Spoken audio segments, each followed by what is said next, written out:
folks. Thanks for tuning in to another great two-part series of the Transform Your Confidence show. I'm your host, as always, Raj Girn, the founder of the OpenChessConfidenceAcademy.com.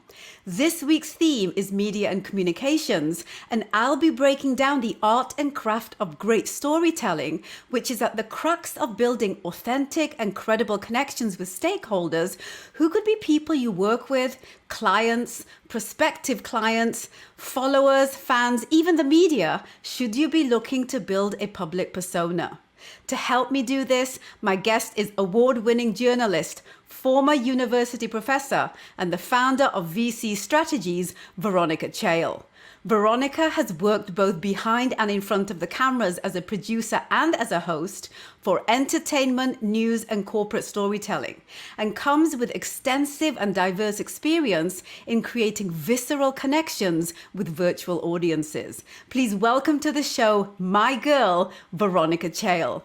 Thanks so much for agreeing to be on the show, sweetheart. I have been waiting to have this conversation and deep dive storytelling with the one person I feel is better at it than anyone else in my repertoire. And I know a lot of people, as you know, V.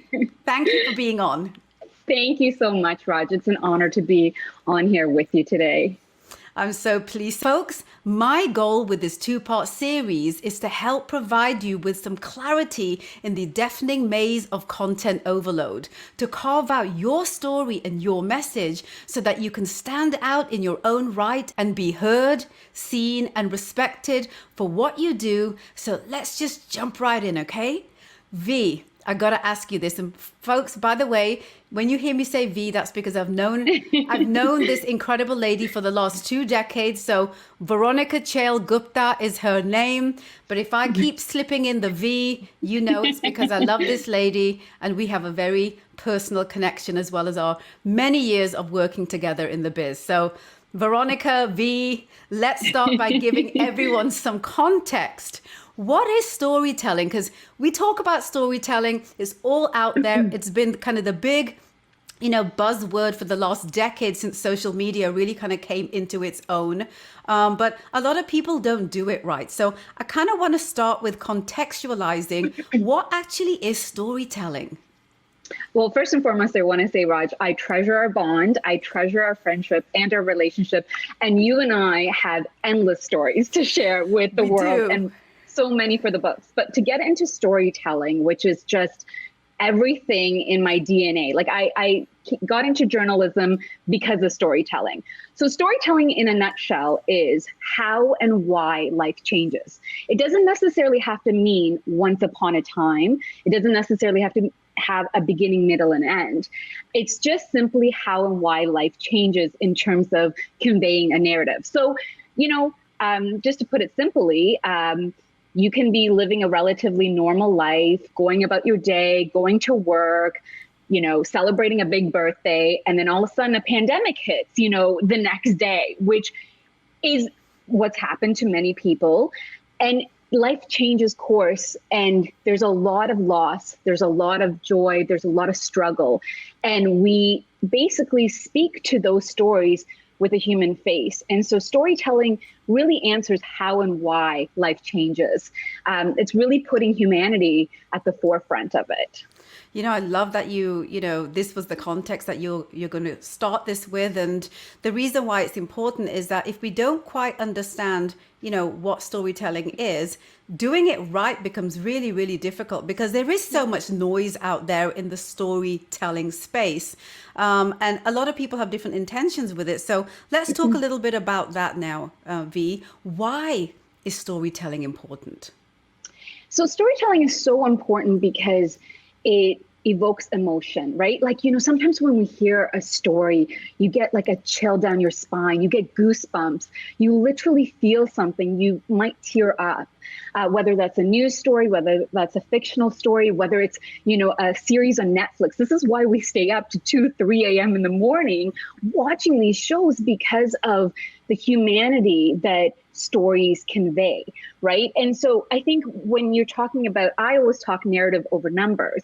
And in business, when you're talking about narrative, I remember stories over any statistics. And I'm finding that even now, while we're in a pandemic with COVID-19, and it is a health crisis, every single day we are inundated with numbers after numbers after numbers, and we can't kind of conceptualize it. We can't quite understand what it means, the graphs, the statistics, the global scale of it, right? And I think when you see the human faces, the unthinkable loss, the range in age of people dying, of people being affected by this pandemic, that's when it hits you. You know what I mean? If you're really following the pandemic, for example, from a newsfeed story. But the numbers, I'm always yelling at the TV, being like, stop throwing out these numbers. No one understands this. Right. Because it's the stories of people going through this, the doctors on the front lines. You know, I'm always yelling at the TV, and I always, my husband always laughs at me because I always say, why aren't you interviewing the nurses, you know, the ICU doctors, the people who are actually going through this and experiencing this? And again, there's so many different perspectives to the pandemic, and I don't want to ignore, you know, the other aspects of it. But in terms of conveying that human story of what we're experiencing, which is so much loss, it's so important that we're able to convey it with human faces. And so I think even with respect to the pandemic or any cycles that are happening, like any business right now, you have a microscopic audience who's watching you very closely because everyone's paying attention because everyone's in a lockdown. Right. And everyone's vested because, as you said, the art of storytelling, really the crux, the ground zero of it is, you know, is it connecting with the emotions of a human? Now, what those emotions are is a whole other intention of storytelling, right? So let me ask you that then. How do people, you know, create stories that will pull at the emotionality string? So in other words, what is the architecture of a good story? Now, I know that you could spend copious amounts of hours going into this, but if, you know, if a person, so let me give you context. So if a person is in some sort of a business arena, right? And what do they need to know about being able to create connection with their architecture of a story? Like, what would that be? So I think when it comes to business, and even with respect to my clients and some of the CEOs I talk to, they often talk in numbers. And I often ask them, why do you wake up to do what you do? What makes you tick? You know, when we look at different companies, for example, Disney, the employees wake up to make people happy. Princess Margaret Hospital, the employees wake up to hopefully cure cancer. You know, we have to know why you do what you do and to have purpose. And to do that, we can certainly throw out PowerPoint presentations, some boring memos, which I know it's very common. But if you convey a story as to why you do what you do, why you even started your business, it will resonate with people. And manifesting all the struggles, all the nastiness that is involved really relates to certain people. And I think the biggest thing in crafting and being a great architect of a great story, or even storytelling within business, is you have to have self-knowledge. Self-knowledge is the root of great storytelling. Right. If you understand your own humanity, you will understand it in others. And I think oftentimes a lot of leaders distance themselves because they take on that leadership hat and they throw out numbers, and it becomes robotic because they take on these roles of, I have to maintain my strength, I have to be in a leadership role, and the connection gets dismantled as a result because people don't see you as a human. They see you more as a robot. And it's so important that when it comes to storytelling, that people can relate to your emotional appeal and that they understand that the message you're conveying is across the entire company. So there's consistency. So when I even speak to, you know, many of my clients, it's everything from the way you email, your brand DNA, the way you communicate on social media, your tone, whether it's first person or second person or third person. All of that has to be consistent because it has to relate back to who you are as a leader. And I think a lot of leaders know their own masks. They often don't even believe their own spin doctors. So why should the public? So if you start with an authentic story as to why you do, what makes you tick, that's going to resonate in the entire company. Oh my God, everything, all of the above, everything that you just said there. Folks, if you're just joining us, I am in conversation with the fabulous Veronica Chail-Gupta. She is the founder of VC Strategies, and she is a long-time award-winning journalist and producer. She has worked in the entertainment, news, and corporate scenarios, and she has perfected the art of storytelling. And that's really what this show today is about. So I want to kind of get into a little bit of the tactical stuff, Veronica, without us going too minutia. My next question for you, like if that's even possible for you, but we're going to try, right? We're going to try and keep it top level. So there are four main styles of storytelling narratives. And I feel that this is something that people get wrong a lot. A lot of my clients, when they come to me, half of their battle is knowing which narrative to tell their story in with the, with kind of the outcome that they're looking to accomplish. So I'd love for you to share with linear, non-linear, quest, and viewpoint. These are the four styles of storytelling narratives. Of course, there are many others that kind of come underneath them, but we're going to keep it there because they're the most common. Can you share the high level differentiation between them and perhaps illustrate each of them with an example if there's one that you can share with everyone, just to kind of help those people that are a little bit more visual to understand the difference between the four of them? Yeah, so linear is obviously a chronological. I shouldn't say obviously because not everyone does know this, but it is chronological. So perhaps you are doing a start to finish. It could be a biography where you're detailing everything that's happened in your life.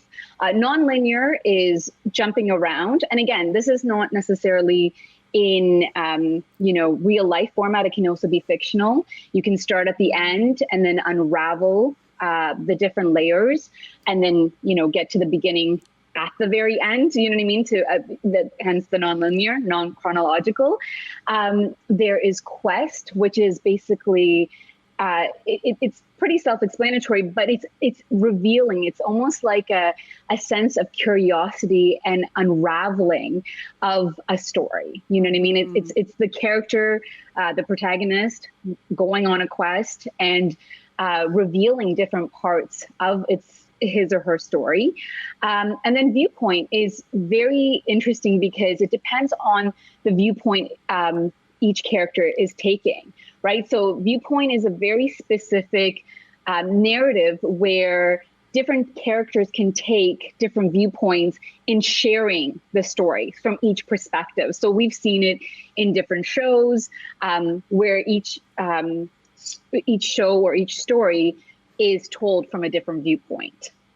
I love that. So let me ask you this then. Let's go maybe a little, deeper with this and, within the context of the fact that, we're doing a show which is for professionals, executives, people who, are very much looking at how they can include storytelling and the different styles of storytelling to an intention that is commercial in enterprise. So with that in mind, there are 8 storytelling techniques, which then gets even more complicated, guys. There's the monomyth, there's the mountain, nestled loops, spark lines, in medias res, converging ideas, the false start, and the petal structure.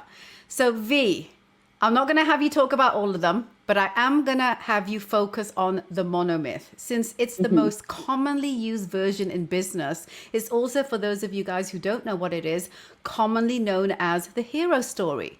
So what do people need to know about this style of storytelling so that they can nail their hero story? Because everybody in business talks about the hero story, and it is important because it kind of is that foundation of how you need to set up your brand for your business and the intention of all the products and services and the different missions and initiatives that you get involved with, right? It's very, very crucial that you nail that.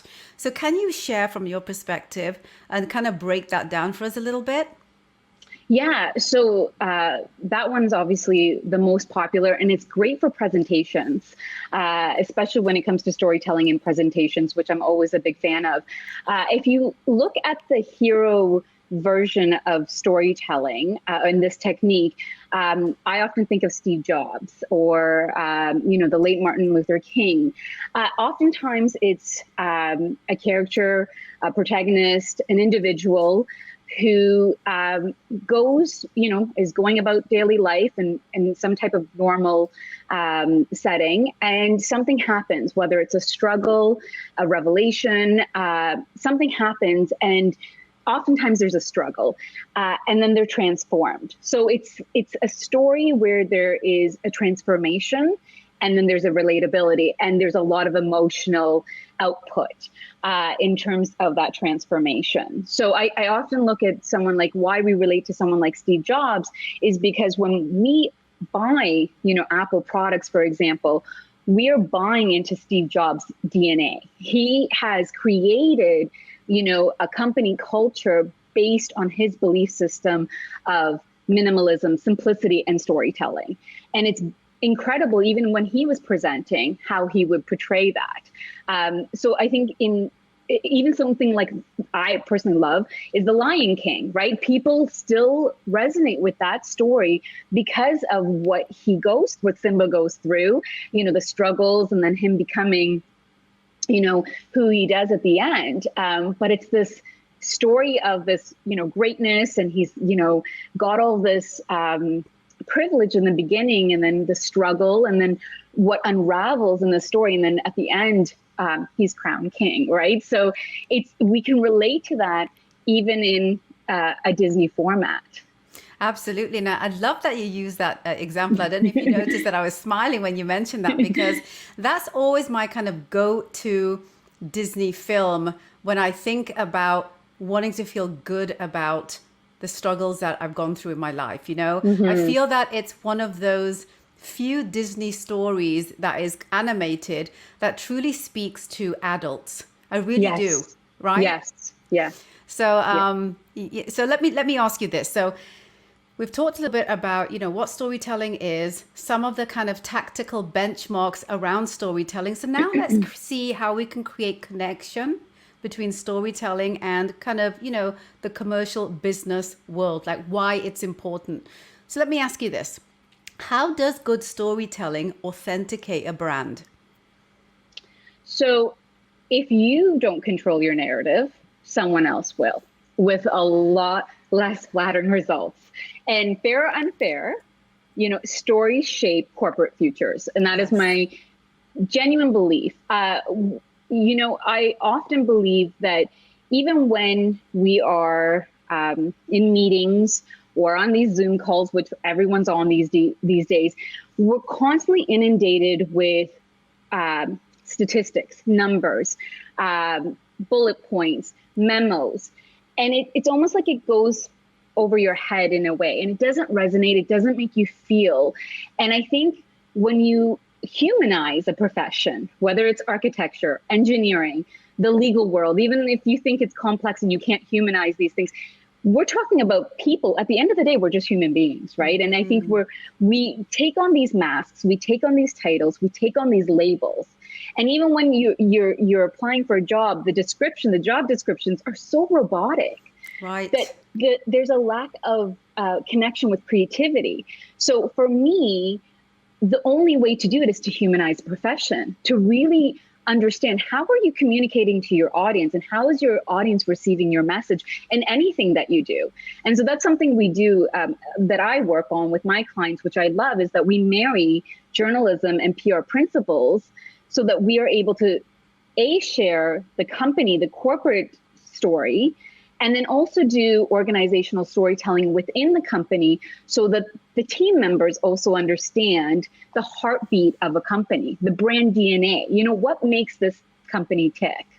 Oh, I love everything about what you said. And I stand by that, as someone that is a business owner, has been in business, in entrepreneurship, and in, very kind of, destructive industry, that media, communications, events, all of the above. Like we've seen so much kind of technological disruption happen, so much change happen in, people's abilities to be able to communicate their message without having to go through media houses and communications companies, because we have social media today. It's changed the landscape on and kind of flipped the dynamic of power from traditional media houses to the everyday man, right? And that, I know, is a whole other subject matter. And I think that's why storytelling and getting it right and being intentful is really, really important, more so today than it ever has been, because of the fact that everybody, has the tools and the ammunition to tell that story, right? Yeah. So let me ask you this question, V. Can you break down how the way you tell a story differs depending on intention? For example, if the story is for entertainment purposes, to inform people of something, to sell people something, or even to advocate a mission or a mandate, how do you do this? And is there a difference between each of these?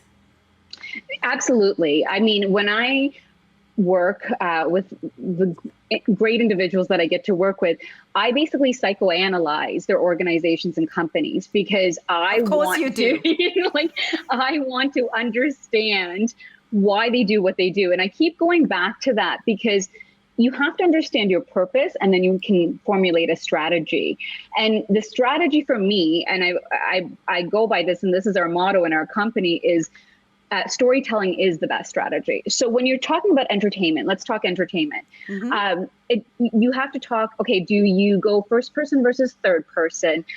Is it going to be something more raw and candid? You have to talk about tone, diction, imagery, the relatability, what platforms you're going to be utilizing. If you're going to target media, are you advertising? Are you not advertising? When it comes to something that may be, with respect to advocating, right? It's something that has to relate to, obviously there's a struggle oftentimes with respect to advocating for different issues and so forth. We're seeing, obviously, with the Black Lives Matter movement being reignited, we're hearing about the destructive residential schools. When we're advocating for different communities, we have to really empathize and have compassion, and to really walk in their shoes and to stand with them in solidarity. So there's different messaging, but when you break it down, there is a lot of crossover when it comes to the storytelling, whether it is, again, something that you're celebrating, whether it is a story of struggle and you're trying to come up with some type of healing, whether you're trying to raise money. There is a differentiation for sure. And it depends on how you want to go in with the messaging. And that's why there's a big difference between infomercials, commercials, and storytelling. I think there's a very big difference, because I think the public knows when you're trying to sell them something versus someone just simply sharing a story, which again can be received in a branding, selling way as well. So there's different ways of going about it, for sure. Absolutely. You just touched upon something that I want to kind of, reignite. And this is why the most authentic way, folks, of selling something is to have a story, right? And this is why, I decided, out of the 8 different ways that you can, really put a story out there, that the hero story one was the one that I wanted to just kind of deep dive a little further with Veronica, because that really is the tried and tested methodology of ensuring that you stay authentic, that people and that authenticity helps you connect with the right person. That's the other key here, right, V? Is that, what's your intention to tell a story? If your intention is to sell something, that you need to ensure that your story is connecting with the person that wants what you're selling. And this is why the hero story, isn't a story that is the story of your life. It's the component of the story of your life that takes a person on the journey to that sell. So that's the important thing, I feel, when a lot of my clients come to me. I know that this is something that happens with you as well, V, is that they feel that the hero story is the story of their life. And you can't Yeah. People only have a certain amount of capability to understand where you're trying to take them. So you have to be intentional with telling that story. So I love everything that you shared there, V. So this kind of brings me to my next question. When a story is being presented, it can be done in, and you mentioned this already, it can be done in first, second, or third person. Can you define, for anyone out there that kind of doesn't really know the difference between the three of them, can you define what each is and when you might use one over the other? Okay, so first person is the main character speaking in the first tone. So, hi, my name is Veronica Chail-Gupta. I am X years old, and this and that. So it's using I. Second person is the reader takes on the role of the character. So the reader becomes you. And then the third, which is not as often, you don't see second person very often. And then the first person, I'll give you an example of first person is like The Great Gatsby, for example, the narration, and it's this incredible story. Or To Kill a Mockingbird is another one for first person. Third person is we speak in the narrator speaks on behalf of the main character. So I would say, Raj Girn is, Raj Girn has, 25 years of experience doing X, Y, and Z. She's a media mogul. She's this, a philanthropist, a humanitarian at heart. And I'm speaking on behalf of you. So that's third person. And we often see third person used in biographies. And we see this in company profiles. We see this in speech writing. We see this in introductions. Even though we know the person has written their own bio, likely, it's being said in a third person. So there's a bit of distance. Oftentimes now, and if you really want to get closer to your audience, you'd use first person to say, hi, my name is Veronica Chail-Gupta. I am, a journalist turned professor, turned communication strategist, and I have X number of years of experience. This is what I do, and I want to help you do X, Y, and Z. Or I could do the third person tone and be a little bit more distant. Professionally speaking, we often use third person in bios.